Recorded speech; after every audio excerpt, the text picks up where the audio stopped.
विशेष सूचना सब लोगों के लिए। आप सब लोगों ने 21 को कार्यक्रम हुआ था जो मंत्रपीठ का, आप सब लोगों ने सुना होगा। महाराज जी ने वृंदावन धाम की दीक्षा दी थी।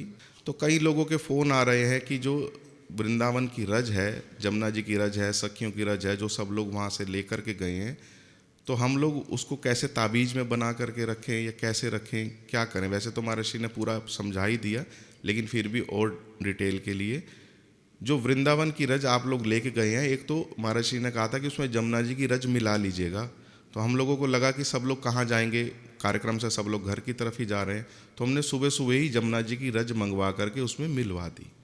तो वो सखियों के चरणों की रज भी है और जमुना जी की रज भी उसी में भीतर है। तो हम लोगों ने क्या करना है कि उसको ताबीज़ या किसी लॉकेट में नहीं रखना है, उसको एक कपड़े की पोटली बनानी है, जिसका कपड़ा भी सिंगल हो, डबल या ज़्यादा गहरी नहीं, सिर्फ एक कपड़े की तह में उसको रज को रखना है। और पूरे दिन में जब भी आपको समय लगे, पूरे दिन में, ये नहीं कि सुबह कोई या दोपहर कोई, पूरे दिन में जब भी आपको समय लगे एक बार उस पोटली को माथे से लगाना है। माथे पे से लगाते समय बोलना है जय जय श्री वृंदावन धाम, इतना ही। पहले बोलना है जय जय श्री वृंदावन धाम, ये भगवान का ऐश्वर्य रूप हो गया। और फिर हृदय पे लगाना है चिदानंद घन पूरन काम, ठीक है ना। उसको किसी लॉकेट में हम रखेंगे तो ब्रज हमसे छू नहीं पाएगी, वो तो ताबीज के अंदर ही रहेगी। बाहर अगर तुलसी जी की कंठी में भी रखते हैं तो तुलसी जी छुई, और जो लॉकेट और भी स्टील के या लोहे के आते हैं वो तो वही छुए।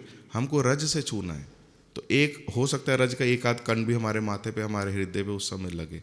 तो सिर्फ एक सिंगल कपड़े की पोटली में रज को डाल करके पूरे दिन में जब भी आपको समय लगे पहले माथे से लगाना और बोलना है जय जय श्री वृंदावन धाम, और फिर हृदय पे लगा करके बोलना है चिदानंद घन पूरन काम।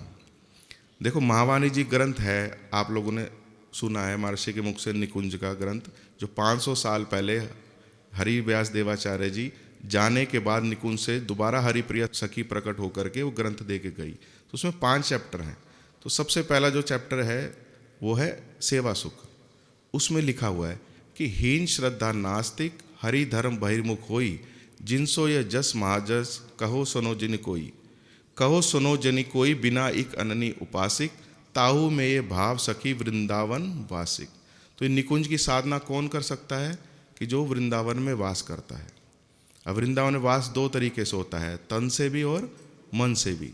मन से तो महर्षि अनेक बार बता ही रहे कि चल मन श्री वृंदावन माही, पूरी योगपीठ का महर्षि ने बताया है, रचना करके पहुंचा ही दिया, बताया क्या, निकुंज का चिंतन। और जो अब निकुंज अष्टयाम कथा चली है, आप लोगों ने श्रवण की होगी, देखी होगी, तो साक्षात निकुंज ही प्रकट कर दिया। तो मन से तो जाना ही है, अब महर्षि ने कृपा करके तन से भी वृंदावन पहुंचा दिया। कैसे कि रज एक बार लगा लो, एक बार ये मंत्र बोलना है और रज को माथे से लगाना है।